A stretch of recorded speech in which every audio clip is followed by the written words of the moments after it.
He was only 19 when his ship crashed on the edge of Sector 12. Alone in a jungle of black trees and glowing roots, his signal beacon broken, rations lost in the fire, and his leg twisted in a way that made it hard to breathe for 2 days. He crawled through the thick vines, calling out for help, but only the alien winds answered, sharp and cold like whispers in a forgotten graveyard. He was sure he would die there, bones buried beneath roots that fed on the dead. But then he saw her. She was small, barely to his knee, thin arms and large eyes that shimmered like stars. Her skin a pale blue like moonlight through fog, her voice soft and clicking like chimes in the wind. She didn't speak his language, but she understood hunger, because that night, after he passed out from pain, he woke to warm fruit and clean water by his side. And every night after that she came again. Silent and hidden, always watching from the shadows, always placing food where he could reach. He named her Flicker, because she moved like light through broken glass, fast and gone before he could say thank you. He tried speaking to her, asking where he was, who she was, but she only tilted her head and blinked slowly, like she was trying to memorize his face. Days passed, then weeks. His strength returned. His legs slowly healed thanks to the strange salve she left. And in those long nights when the jungle screamed and howled, he would talk to her, even if she didn't understand, telling her about Earth, about his family, about silly things like candy and rain and snowball fights. And one night, when he was lonely and laughing at the madness of it all, he looked into her wide eyes and said the words that would change everything. When you grow up, I'll marry you. He meant it as a joke, a human thing. Said with a tired smile and a chuckle, and she tilted her head again, her tiny fingers touching his hand like it was something sacred. She didn't laugh, she didn't blink. She just nodded once, slowly, as if the stars themselves had just whispered a truth into her soul, and then she vanished into the trees, leaving him confused but smiling.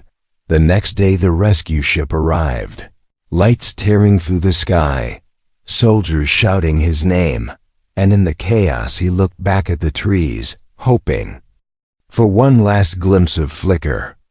But she never came. He was lifted away, fed, cleaned, debriefed, and sent home. And within a month he was back on Earth, walking on smooth floors and eating warm meals. The jungle faded into memory, and Flicker became just a strange chapter in a life full of strange things. 15 years passed. He worked in orbital engineering, built satellites and small drones, had a cat named Pixel, drank too much coffee, and sometimes stared out at the stars when the night was too quiet. He never spoke of Flicker, not to anyone. It was too strange, too sacred, something small and wild that didn't belong in a world of noise and logic. Then one morning, the sky above Earth changed. A massive ship appeared, sleek and dark, shaped like a blade made of glass and light. No known alien signature, no call signal, just a slow descent toward Earth's upper atmosphere. Military scrambled, news channels went wild, cities locked down in silence and fear. Then the ship opened, and a single figure descended on a column of light. She was tall now, wrapped in silver armor that shimmered with strange energy. Her eyes still glowed, still watched the world like it was something precious and breakable. Behind her stood a guard of soldiers with long staffs and curved blades. And when she stepped onto Earth's soil, she said only one thing in perfect English: I have come to claim my groom. The crowd froze, cameras zoomed in. And somewhere deep in a quiet orbital lab, a man spilled his coffee and stared at the screen with wide eyes, because he knew those eyes. He knew that voice. It was impossible. She couldn't have followed him across stars, couldn't have remembered. One silly joke, But there she was, standing before Earth's leaders, speaking his name like it was a vow carved into the bones of time. The government called him within minutes. Security teams at his door, questions flying like bullets. Who was she? What did she mean? Did he know her? Had he ever been on her world? And he could only nod slowly, remembering the jungle, the fruit, the silent eyes in the dark, and the night. He made a promise he never meant to keep, but to her people. A promise made under the blood moon was binding, sacred, unbreakable. And now their queen stood on Earth with a claim that could not be denied.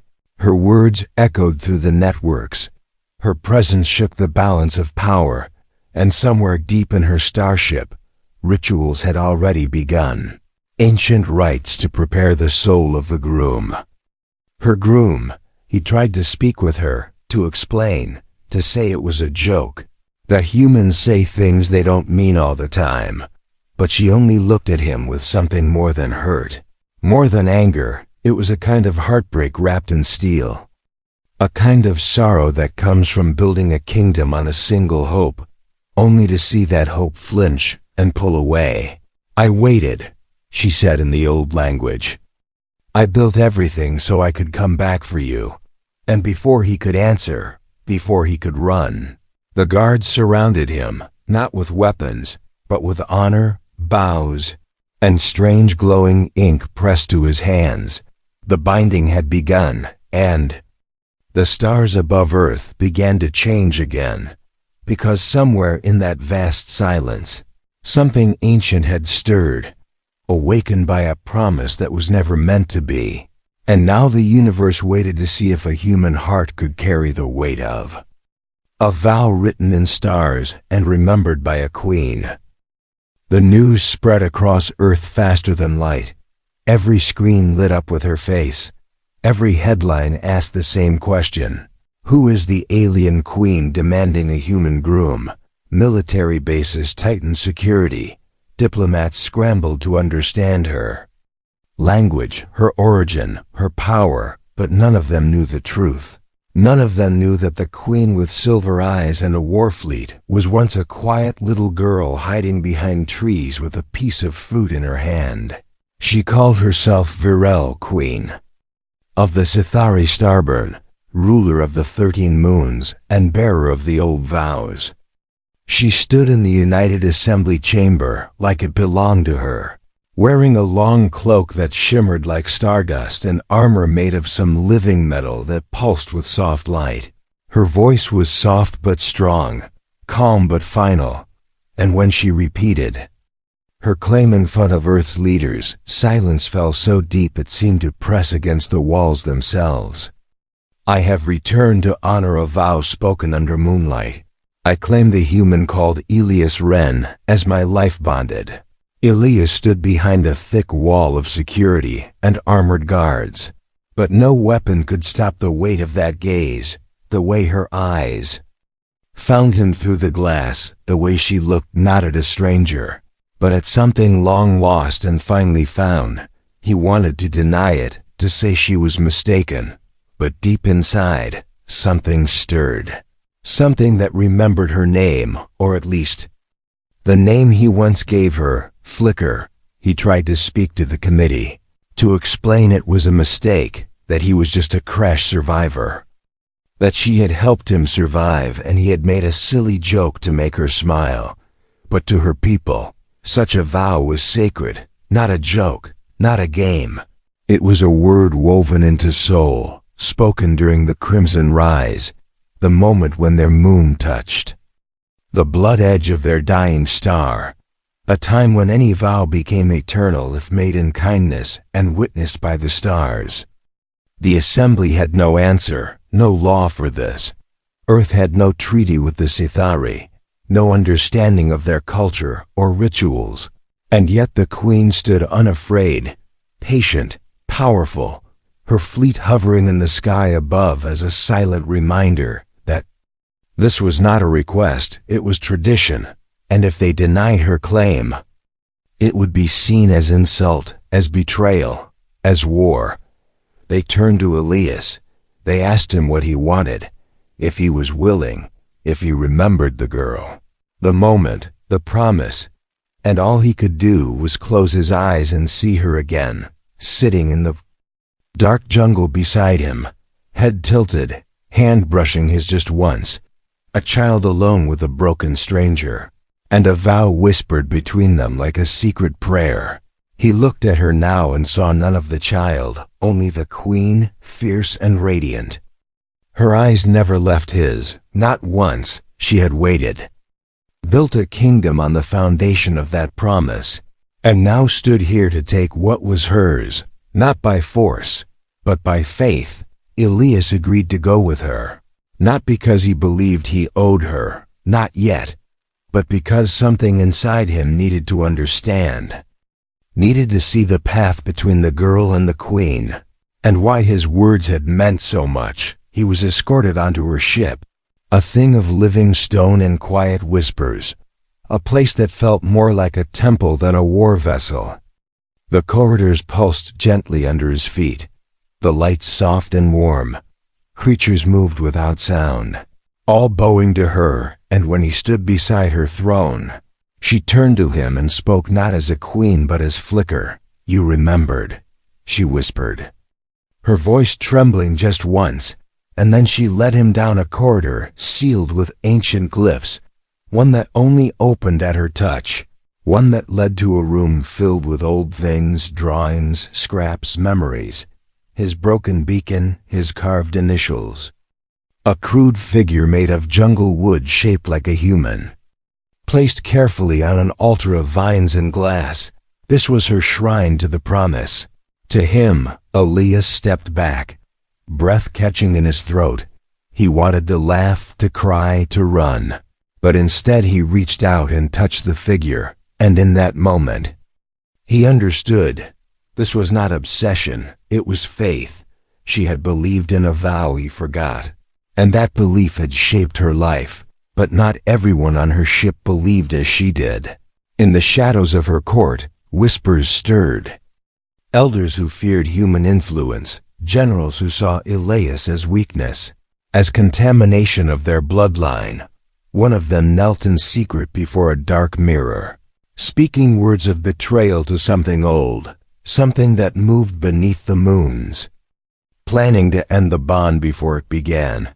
The next morning, Elias woke in a room of vines and glass walls, soft light spilling in, a gentle hum in the air. But something felt wrong. Too still, too silent. He stepped outside and saw the guards gone, the halls empty, the throne chamber silent. And when he reached the central garden, he saw her, Queen Varel, lying still in the pool of silver petals, her eyes half open, lips barely moving. Assassins had struck during the night, slipping poison into her sacred cup, and now she lay on the edge of death, the court in panic, healers rushing, guards chasing shadows. And Elias felt something inside him twist, not fear, not guilt, but fury. He stood in the center of her court and shouted, demanded answers, demanded justice, and for the first time, the court saw him not as a fragile human, but as something else. Something alive with the fire of protection, of loyalty, of something deeper than fear. One of the generals stepped forward, spoke of bloodlines, of purity, of fear that a human could sit beside their queen. And Elias did not flinch. He stepped closer, his voice like thunder in a place built on silence, and said he would not leave her. Not now, not ever. Whether the vow was made in joke or not, she had believed, and now he did too. The queen's fingers twitched, a whisper on her lips, and the court fell silent, because she had chosen, and so had he, and far beyond the ship. In the cold dark of space, something old opened its eyes, something that had once watched a human promise turn into a legend, and now that legend was rising again. This time with fire in its heart and war in its shadow. The chamber was carved from crystal and shadow. The walls hummed with old energy. and the floor beneath Elias's feet shifted with soft pulses, as if it were alive. He stood at the center of the trial hall, surrounded by Sithari nobles, masked priests, and royal guards in armor that flickered like liquid metal.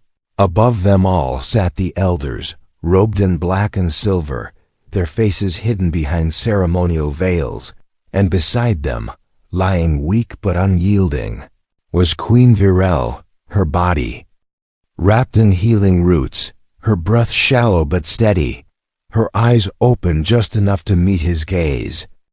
Elias had been summoned for the trial of the Vowkeeper, a sacred test given only to those who wish to bind themselves to the throne, to the blood of the Sithari, and to the weight of the ancient promises carved into their bones. No outsider had ever attempted it. No human had ever been allowed. But he was not just a visitor, not anymore. Not since he made the vow beneath the blood moon and returned years later to find the girl he left behind now dying because others feared what she believed. The high priest spoke in a low voice that echoed across the hall like a cold wind, declaring that Elias must pass 3 trials, one of memory, one of pain, and one of choice. Only then would the bond be allowed. Only then would the queen be healed in full. For the trial was not only about proving strength, it was about proving heart, truth, and honor. And if he failed, the bond would be broken. The queen would be denied the power of unity, and Elias would be cast out as a false keeper of vows.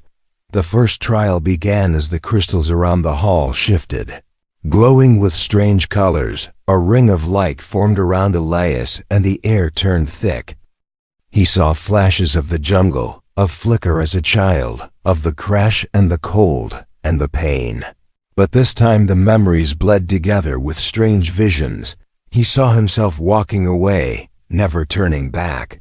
He saw her waiting year after year, growing, fighting, bleeding to rise through a culture that laughed at her faith. He felt her loneliness like a blade against his chest. And the voices around him whispered one question over and over. Did you mean it? He dropped to his knees, the weight of her pain filling his lungs like water.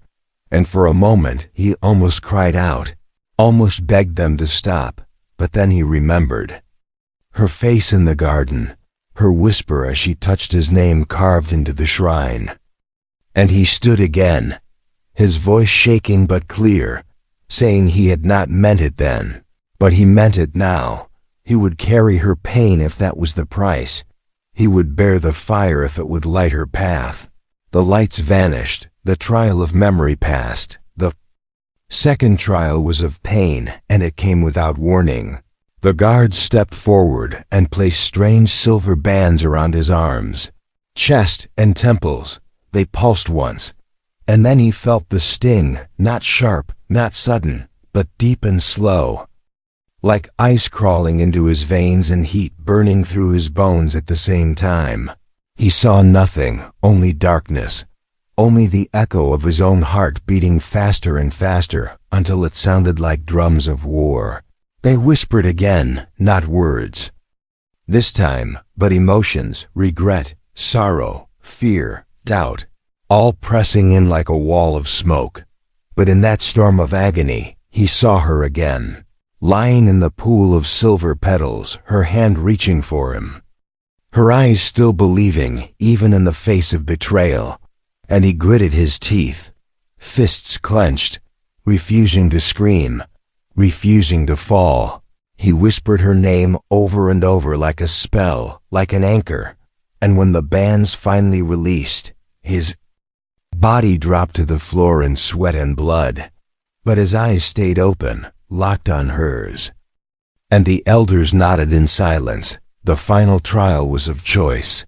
They brought before him 2 doors, each glowing with ancient light. Behind one was a path to earth, to freedom, to a life without war, without vows, without pain, a life where he could forget all of this and return to comfort. Behind the other door was the throne beside her, a life of danger, political games, interstellar tension, and constant threat. The priest said he must choose alone, no guidance, no help, no warning of what would follow. Only his heart would guide him.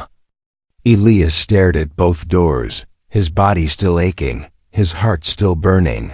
And he remembered the first time he had looked into her eyes in the jungle, remembered how lonely he had felt, how her presence had been the only light in the dark, and how she had carried that light alone for years just to see him again. He did not walk toward either door. Instead, he turned to face the elders and said the words that cracked the silence like thunder. "There is no choice. I already chose her the day I made that vow." The doors vanished. The trial was complete, and the crystals of the chamber flared to life, bathing the room in golden light. The elders stood for the first time in centuries, their veils lifting just enough to reveal faces lined with stardust and age. They bowed once to him, and the queen was lifted from her bed of roots, her body glowing with the energy of the completed bond, her wounds fading, her strength returning. She walked to him, her steps slow but sure, and when she stood before him, she did not wear a crown, she did not wear armor, only a simple white cloak that shimmered like her childhood eyes. And she took his hand in silence, her fingers trembling. Just once before settling into his, the court watched in silence as they stood together, not just as queen and consort, not as ruler and subject, but as two beings bound by something older than law, deeper than tradition. Something that had survived the stars and returned stronger. But far beyond the chamber, in a dark corner of the flagship, a blade was sharpened in silence, a shadow whispered to itself, and a name was scratched into a wall with bitter claws, Elias, because the trials may be over, but the war for her throne had only just begun. The stars above the Sithari capital glowed like fireflies frozen in time, and below them, inside the palace carved from the bones of a dead moon whale, Elias stood beside Queen Virel as the final mark of the Vowkeeper was drawn onto his skin. The ink shimmered gold for a second, then vanished beneath his skin. Binding his life to hers in front of the entire royal court, the oath was complete, the bond forged.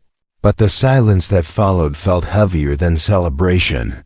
Virel looked at him with eyes that held years of sorrow and stubborn hope, and as the chamber emptied and the guards stepped away, she finally spoke in a voice stripped of command, a voice that trembled with truth. "I never forgot you." Elias sat beside her, unsure of what to say, unsure if he had earned the right to speak at all. And she smiled faintly, as if she could read his thoughts. Her fingers brushed over a panel beside her throne, revealing a hidden compartment. Inside were objects he never expected to see again. His old boots worn and burnt, the half-melted link he had carried, a picture of Earth he had once drawn on a leaf with blood and berry juice. "You thought you were alone in that jungle," she whispered. "But I was always near." She told him how after his rescue, her people had dragged her away from the crash site, calling her mad for mourning a stranger, punishing her for breaking protocol by helping an outsider. They took her to a cold moon prison where she was meant to forget him. But every night she carved his name into the walls. Every night she stared at the stars and whispered the vow he made to her, not because she expected him to return, but because she believed he would want her to survive. She escaped during a prison riot, surviving alone on shattered worlds, climbing through politics and blade duels, challenging the elders one by one, earning her right to speak, then to lead, and finally to rule.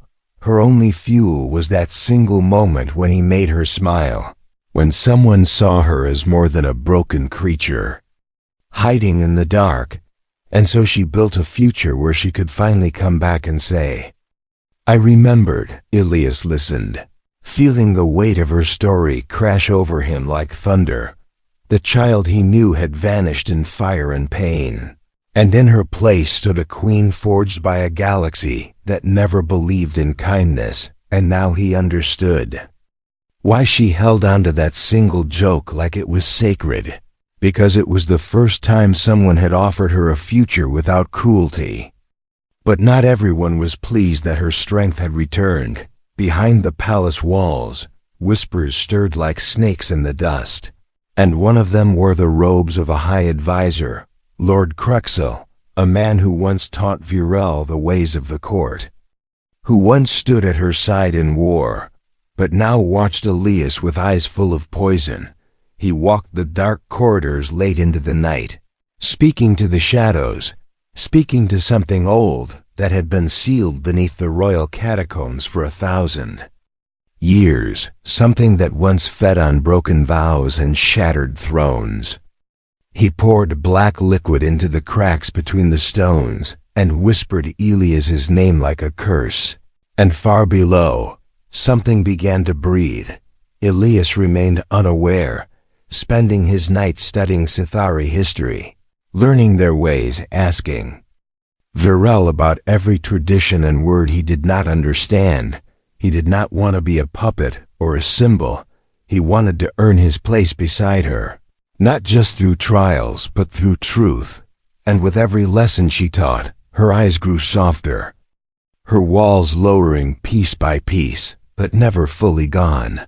She took him to the memorial garden, a place forbidden to outsiders, a field of glowing vines that grew only from the graves of those who died with broken promises, each vine a soul twisted by pain, and she knelt before one shaped like a spiral. "This one grew from my sister," she said quietly. "She believed our people would protect us, but they threw her away when she defended me." Elias knelt beside her, touched the vine gently, and promised her that no more vines would grow from broken hearts while he stood beside her. She looked at him then, really looked, and for the first time, she reached for his hand not as a queen, but as flicker. The moment did not last. A guard ran toward them, face pale, armor cracked. He dropped to one knee and spoke only 4 words. "Vault has been opened." Virel's expression froze. Her hand tightened around Elias's, and without a word she rose and ran, robes swirling behind her like a comet tail. Elias followed close, heart pounding. They descended beneath the palace into chambers carved with ancient runes, past sealed doors, past whispering statues that turned to watch them, until they reached the inner vault. It had been sealed since the last blood war, a place where ancient relics of power and punishment were buried, so they would never rise again. But now the door hung open, its lock shattered from the inside, and the guards within lay still, their skin pale, their eyes empty. Virel stepped through the blood-stained floor, her voice barely above a breath. "Cruxel has awakened the hollow vow." Elias didn't understand at first, until the walls trembled, until the runes flickered, and a cold voice echoed from the depths of the vault. Not spoken through a mouth, but through the very air itself. One vow made in jest, now twisted into curse. A shadow formed from the broken stone, tall and shifting like smoke wrapped in chains. Its face a mirror of Elias's own, but hollow, cold, cruel. It stepped forward and smiled with a mouth that did not exist. "I am the price of forgotten words," it whispered, "and now I will be kept." Virel raised her hand to shield Elias, power gathering in her palm, but the hollow vow struck first, blasting them both back with a scream of shattered promises. The walls cracked, the runes shattered, and the past broke free from its prison. Elias pulled her from the rubble, blood on his forehead, her breath shallow again, but her eyes still fierce, still refusing to fall, and she whispered just one thing before darkness took her again. "It was never a joke to me. and as the palace shook and the shadow spread, Elias stood with her in his arms, surrounded by the bones of the past and the weight of every word he ever spoke, now bound to fight not just for her, but for the vow that had awakened something old and hungry beneath their feet. The palace trembled as the hollow vow spread its shadow through the lower halls, its voice like broken glass, its form ever shifting, and above it all, the court fell into chaos. Guards rushed to secure doors that no longer obeyed commands. The elders argued in fear, and Lord Crexel stood at the center of it all with a calm smile hidden behind his ceremonial mask, because everything was happening just as he had planned. Elias carried Queen Virel through the burning corridor, her cloak torn, her breath shallow, his arms tight around her as if holding her together with will alone. And behind them, the echo of the hollow vow whispered louder with every step. It spoke in a voice that belonged to him but wasn't his. A voice filled with every regret and every broken word that ever escaped his mouth. A twisted echo born from a joke he never meant to keep. They reached the inner chamber of the sanctum, a place where royal blood once summoned the stars. The guards sealed the doors behind them, and Virel stirred in his arms, her hand glowing weakly with what little energy remained in her. She looked at Elias, her eyes still fierce through the pain, and whispered that this was only the beginning, because the hollow vow could not be killed by swords or fire. It could only be silenced by a vow fulfilled or a soul sacrificed. Elias stood as the chamber shook again, guards raising shields around. The queen, priests drawing ancient symbols in the air, and he turned to them all and asked who had betrayed her, who had opened the vault, who had summoned a curse built from forgotten words, and none would answer, not until Crexel entered the chamber like a shadow dressed in silk, his voice smooth, his tone respectful, his lies wrapped in elegance. He claimed to protect the throne, claimed to have seen the danger in binding the future of the Sithari to a human, claimed that Elias was a threat, not because he was weak, but because his kind didn't understand the power of words, didn't know that one careless sentence could become a curse, that one joke spoken under the blood moon could call forth ancient doom. And when he looked into Elias's eyes, it wasn't hatred that burned there. It was belief, twisted and dangerous. Elias stepped forward, ignoring the guards, ignoring the pain in his body, and faced Crexel directly, asking him why he didn't just challenge the queen for the throne, why he had to hide behind shadows and summon things meant to stay buried. And Crexel smiled, because to him this wasn't just politics, it was prophecy. He believed the Sithari had become soft, that Virel's rule had blinded them, and that Elias was a symbol of that softness, a human who spoke without weight, who promised without cost. The hollow vow was not just a weapon, it was a test. And if Elias truly wanted to stand by Virel, truly wished to fulfill the vow, then he would have to face his own shadow and defeat it, not just in battle, but in truth. Because the hollow vow carried every lie, every forgotten word, every careless promise Elias had ever made, twisted into something sharp and real, and it was growing stronger with every doubt he felt. The chamber lights flickered as the creature clawed at the sealed door, its whispers now leaking into the minds of the guards. One collapsed, screaming that his mother had never forgiven him. Another dropped his blade and cried over a lover he left behind, because the hollow vow did not just speak to Elias. It spoke to everyone, feeding on guilt like flame feeds on dry wood. Virel stood weakly, supported by her personal guard, and declared that Elias would face the trial of reflection, the oldest right of her people, long forbidden because of how many lost their minds within it. It was a place where the soul was stripped bare, where a person met their truest self. And if Elias failed, he would die, and so would she. Because the hollow vow was now bound to both of them. A parasite created from a broken promise, and fed by pain. Elias didn't hesitate. He looked at Virel, at the people around her, and at the crown she had built from blood and belief. And he knew then that it wasn't about being worthy. It was about being willing to bleed for a vow he didn't understand at the time, willing to carry her burdens as his own, and willing to fight the part of himself that wanted to. Run. The chamber doors opened, not to the palace halls, but to a mirror made of starlight and shadow, a gate into the realm of the inner self. Priests chanted, runes lit up around the frame, and Elias stepped through without looking back. The moment he crossed the threshold, everything disappeared. He was back on Earth, or something that looked like Earth.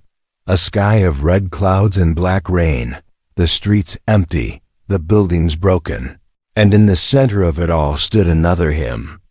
Same face, same eyes, but with a grin carved from guilt, the hollow vow in flesh. It didn't speak at first, it only watched. Then it whispered one word, liar. The next moment, it attacked, fast and vicious. Every blow laced with memories Elias wanted to forget.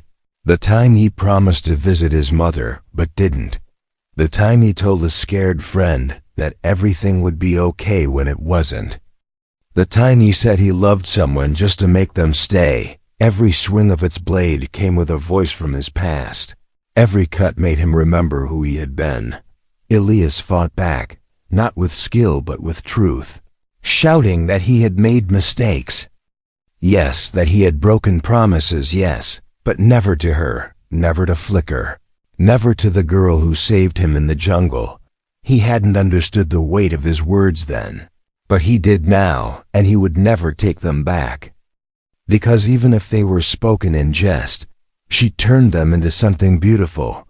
The hollow vow screamed, the illusion cracking, the sky above breaking like glass, and Elias plunged his blade into the heart of his mirrored self, whispering the vow one more time, not as a joke, not as a burden, but as a choice. I choose her every time. He woke in the chamber, breath ragged, body weak, but alive. The door burst open. The hollow vow outside shrieked once, then vanished into nothing, the curse broken. The air cleared, and the palace stood still as Elias opened his eyes and reached for Virel's hand. The vow had been kept, but the war of hearts was far from over. The palace stood in silence as the last echoes of the hollow vow faded into the void, its shadow gone, its voice swallowed by the choice Elias made. But silence did not mean peace. Outside the royal gates, banners of rebellion rose like storm clouds, and within the court, faces turned toward Elias with eyes full of fire and fear. Some saw him as a savior, others as the beginning of their end. But none could deny what he had done. He had faced a monster born from forgotten words, and shattered it with truth.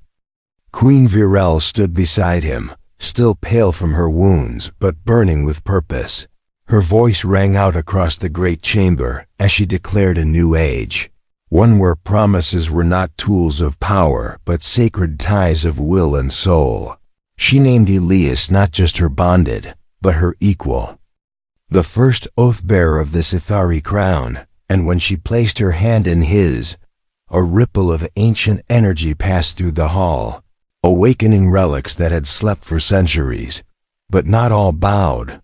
Lord Cruxel had vanished into the deep tunnels beneath the capital, his betrayal exposed but his followers still loyal.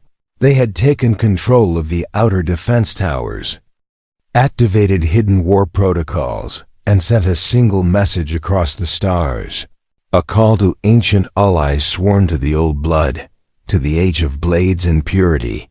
And their answer came swift and terrible. Within a day, the skies above the Sithari world were filled with dark ships, old designs powered by forbidden engines. their hulls marked with red sigils of the Deathburn Pact, warriors bred for one purpose only: to kill kings and burn thrones. They descended without mercy, striking military outposts and cutting off trade lines, and within hours, the royal palace was under siege. Elias stood atop the eastern tower, his armor still unfamiliar, his blade still warm from the last trial, but his eyes steady beside him. Virel wore her war crown, a relic of the first queen, shaped from starstone and set with a gem that pulsed in time with her heart. She looked at him and said there would be no escape. Not this time. They would not run, not hide. They would fight together in the Hall of Ascension. Before the war banners were raised, Elias and Virel knelt at the base of the twin flame pillars, a place where royal couples once took the blood oath before facing death together. The priests drew ancient symbols on their hands, symbols that burned into their skin, not to mark ownership but unity, a bond not of blood but of shared destiny. The crowd watched in silence as they stood and repeated the words last spoken 500 years ago. No blade shall strike her without striking me. No shadow shall touch him without touching me. Together we rise or together we fall. As their voices faded, the twin flames turned white, a sign not seen in centuries, the sign of true vow-binding, a bond forged not by tradition, but by choice. And in that moment, every doubt in the hearts of the people was crushed, because what stood before them was not a queen and a foreigner, but two souls wrapped in one fire. The first wave hit just before nightfall. Enemy ships breached the upper atmosphere, soldiers poured into the lower cities, and fire lit up the horizon. The rebels had activated ancient war constructs, massive machines of bone and metal powered by blood and oathstone, things that once leveled continents, and they marched now toward the palace like titans of old. Virel led the charge from the front gate, her blade singing with energy, her armor reflecting the lightning of war. Elias stood beside her, his human strength amplified by the vow-binding. Every strike he made echoed with the will of the queen. And together they carved a path through the enemy lines, not stopping, not hesitating, even as the rebel leaders screamed commands from the safety of their fortified ships. Inside the palace, Krexel returned with a weapon stolen from the vaults. The Starpiercer, a spear made from the heart of a dead star. It could kill anything bound by an oath. And he knew Elias's name was now carved into the throne itself. He walked through the corridors like a ghost, hunting the one he once called nephew, believing he could end it all with a single thrust. But Elias was not alone. He had learned the palace, the secret paths, the old echoes in the walls, and when Krexel struck from the shadows, Elias caught the spear mid-air, the force blasting both of them across the chamber. But he rose first, blood on his face, eyes burning, and he said the words that silenced even the roaring battle outside. You taught her power was fear. I will teach you its sacrifice. They fought in silence. Number soldiers, no guards, only two beliefs clashing beneath stained glass windows that once told stories of peace. And when it ended, Elias stood with the Starpiercer broken in two, and Krexel on his knees, whispering that the throne would never accept a human, that the blood of stars could not mix with dirt, and Elias only looked at him and said, "She made me more than human." As Krexel fell, the rebels faltered, their bond to him severed. The war constructs stopped mid-step, their lights fading, and the skies began to clear. The Death Fleet broke formation, retreating into the void, and the palace fell quiet, except for the sounds of fire dying in the wind. Elias stepped out onto the balcony, his armor cracked, his hands trembling, but Virel stood beside him, untouched by fear, her crown gleaming brighter than ever.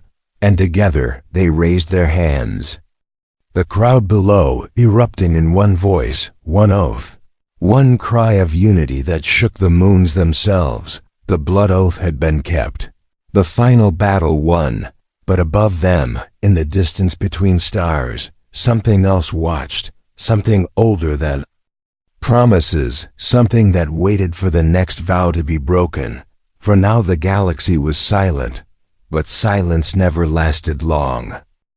The war was over, but the wounds remained open. The palace that once stood tall like a crown on the mountain now wore the scars of battle across its walls. Ash still clung to the broken banners. The air still carried the smell of burning stone. But through all the ruin, one thing stood unshaken.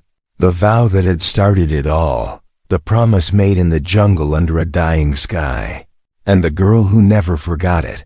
Elias stood at the edge of the sunrise garden where the vines had begun to bloom again, once dead and shriveled from the hollow vow's curse.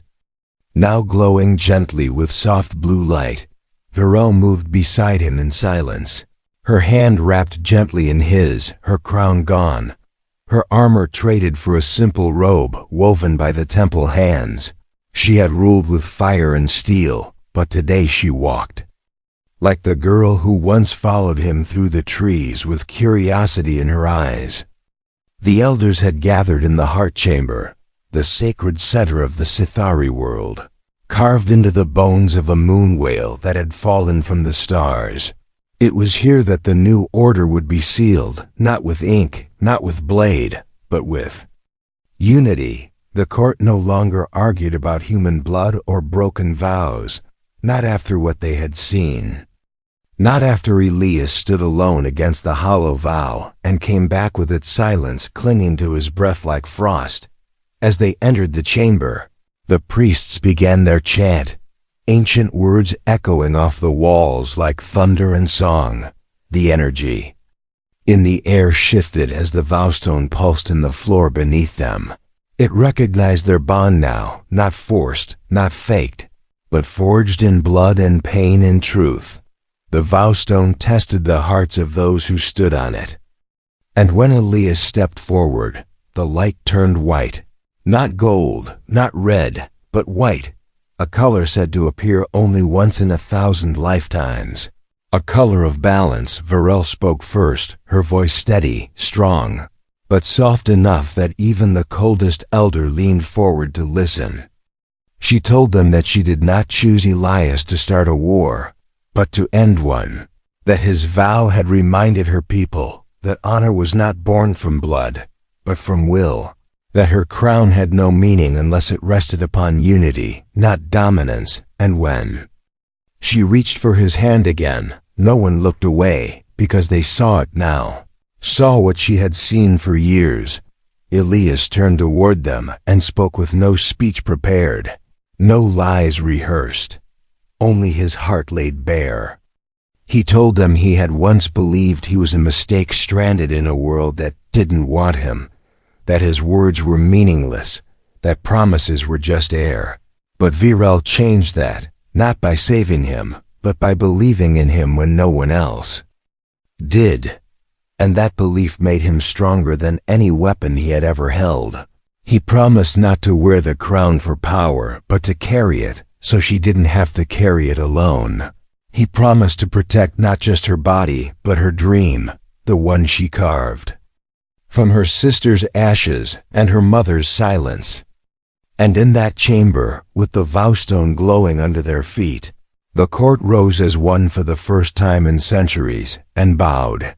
The coronation began at moonrise, the stars shifting into perfect alignment as the twin moons hung side by side like eyes of the gods.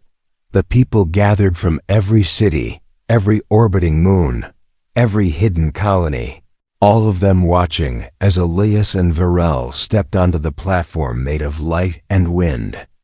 The old crown of thorns melted into a new form, shaped like twin leaves crossing into a circle, offered to them both by the priest who had once declared Virel unworthy to rule.